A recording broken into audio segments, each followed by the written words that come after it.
So, I've recently bought some gouache paints that I wanted to test out for the first time. I figured I would record this mini painting whilst talking about one thing that I'm very passionate about in this life: languages. Being born and raised in the States, my opinion about formal language learning classes in the educational system is that they are ineffective. Don't get me wrong. I am sure there are many great teachers out there engaging their students and empowering them to learn another language. My beef is essentially with the systemized curriculum of language learning. In class, we'll learn basic vocabulary, basic grammar, tense irregularities, all the different tenses, sentence structure, and so on. I believe this generalized approach is a gross disservice to the learning potentials our brains have to offer.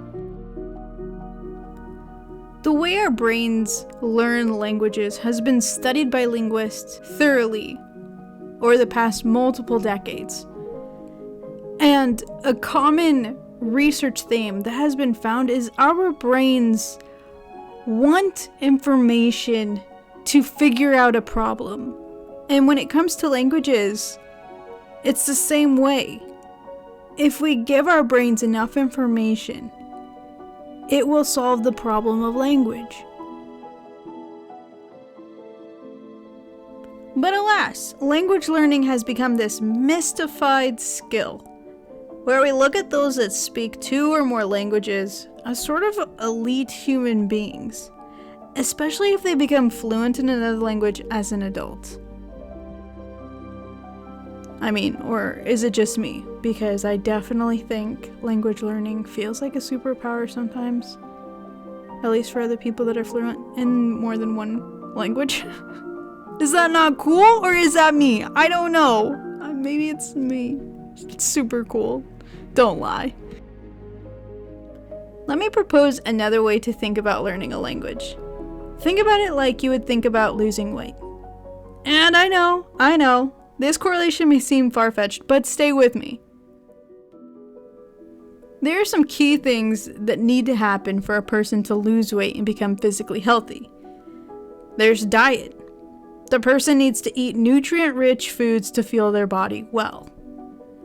And then there's movement. The person needs to be active instead of predominantly stationary.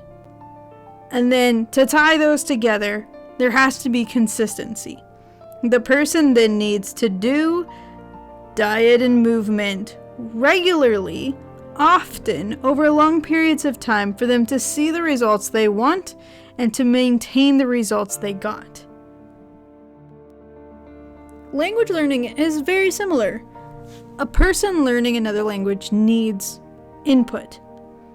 The person needs to be exposed to the target language or the language they want to learn a lot. That can look like the person listening to the target language via podcast or music. Another avenue of exposure is by watching the language spoken via TV, movies, social media, etc. Reading the target language is also another form of exposure. Preferably, the language will be read with illustrations for better comprehension and absorption via material like children's books, comic strips, and graphic novels. They also need output. The person needs to practice using the words or phrases they've been exposed to. They can do this by speaking or writing them. People keep language diaries, where they write out all that they did that day in their target language. Or they have friends that speak the language and practice speaking what they've learned with them. And then again, to tie these things together, consistency is key. The person needs to be exposed to the language and practice it regularly, consistently, for a substantial amount of time, for over a long period of time, if they want to see the results they desire. Just like losing weight and becoming physically healthy, language learning is not easy, and it takes a lot of time and dedication. It won't happen overnight, or even in a few short months. The people that say that they became fluent in another language in only a couple months are either the exception or they're straight up lying to you. But also, on the flip side, like losing weight, with enough motivation and perseverance, it's possible for anyone to accomplish. It's not magic. So don't give up the dream before you even put the work in to achieve it.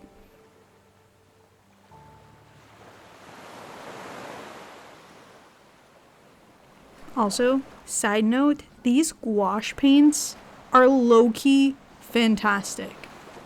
They're like creamier than watercolors, more forgiving than acrylics. I think I might be in love. So, see you guys in the next video.